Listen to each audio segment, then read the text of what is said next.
تو تنقید کرتا پھرتا ہے. وہ جیلم کا مرزا پٹاری کھول کے بیٹھ جاتا ہے, فلاں مورخ نے یوں لکھا ہے, فلاں عالم نے یوں لکھا ہے. میاں پہلے تو فیصلہ کر تو کون ہے, اپنی پوزیشن واضح کر, تیری عاقبت کیا ہے, تیرا انجام کیا ہے, تیری آخرت کیا ہے, اس کے متعلق سوچ. جن پہ تو تنقید کرتا ہے نا, ان کے بارے میں قرآن کہتا ہے اعد لہم جنات. پتہ نہیں آج صحابہ کے بارے میں جملے میرے ذہن میں کیسے آ گئے. ایک جملہ میں کہا کرتا ہوں, اعد لہم جنات تجری تحتہا الانہار. صحابہ کو جنت کی اتنی تلاش نہیں تھی جتنی خود جنت کو صحابہ کی تلاش تھی.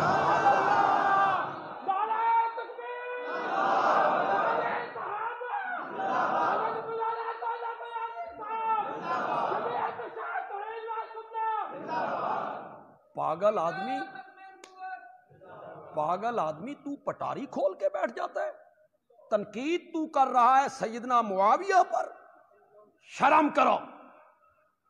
حضرت عثمان پر, یا کوئی تنقید کرے حضرت سیدنا علی پر, یا کوئی تنقید کرے حضرت سیدنا حسین پر, سب غلط, سب غلط. حضرت حسین کے بارے میں کوئی نازیبہ جملہ کہے, تنقید کرے, غلط. حضرت سیدنا علی کے متعلق نازیبہ جملہ کہے, زور سے بولو, زور سے بولو, غلط. حضرت حسن کے متعلق کوئی جملہ بولے, غلط. سیدہ فاطمہ کے متعلق بولے, غلط. ہم اہل سنت ہیں. زین العابدین کے متعلق بولے, محمد باقر کے متعلق بولے, جعفر صادق کے متعلق بولے, موسیٰ کاظم کے متعلق بولے, غلط. یہ سب بزرگ تھے, یہ سب نیک لوگ تھے. موسیٰ کاظم ہوں, حضرت جعفر صادق ہوں, محمد باقر ہوں, یہ سب ولی اللہ تھے, یہ سب نیک لوگ تھے, یہ سب علماء کے زمرے میں شامل ہیں. ہم ان کی جوتیوں کے خاک کے برابر بھی نہیں. میرے جیسے لاکھوں علماء حضرت موسیٰ کاظم کی جوتیوں کی خاک کے بارے میں بھی برابر نہیں ہیں.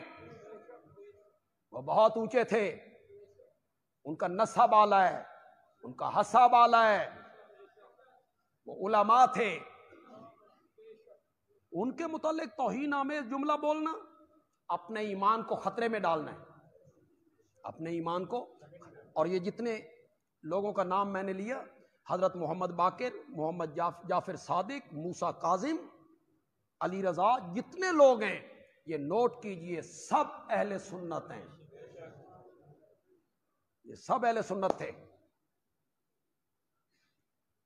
میاں تو اپنی فکر کر, اپنی عاقبت سنوار. پاگل آدمی ان پہ تنقید کرتا پھرتا ہے جن سے رب نے جنت کے وعدے کر لیے, جنہیں رب نے اپنی رضا کی سند دے دی ہے, تقوی کا سرٹیفکیٹ دے دیا ہے, ان کی صداقت کے اعلان کر دیے. پاگل ہو گئے ہو. مدینے جاتے ہو,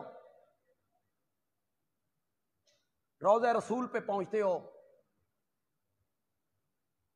قبر منور تو بہت دور ہے, اس کے باہر حضرت عائشہ کا حجرہ ہے, پھر نور الدین زنگی کی سیسہ پلاوی دیوار ہے, پھر جالیاں ہیں, اس سے بھی 5 فٹ پرے کھڑے ہوتے ہو, پھر قباء جاتے ہو, پھر احد جاتے ہو, تو یہاں آ کے کہتے ہو اساں مدینہ ویکھ کے آئے ہیں, جالیاں ویکھ کے آئے ہیں روزے دیاں, میری آنکھیں بڑی خوش قسمت ہیں, روزے کی جالیاں دیکھ کے آئی ہیں, میں احد کی پہاڑی دیکھ کر آیا ہوں, میں خندق کا وہ مقام دیکھ کے آیا ہوں جہاں نبی پاک کا خیمہ نصب تھا.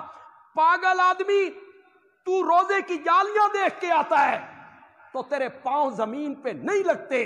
تنقید ان پہ کرتا پھرتا ہے جو میرے نبی سے مسافے بھی کیا کرتے تھے, معانقے بھی کیا کرتے تھے,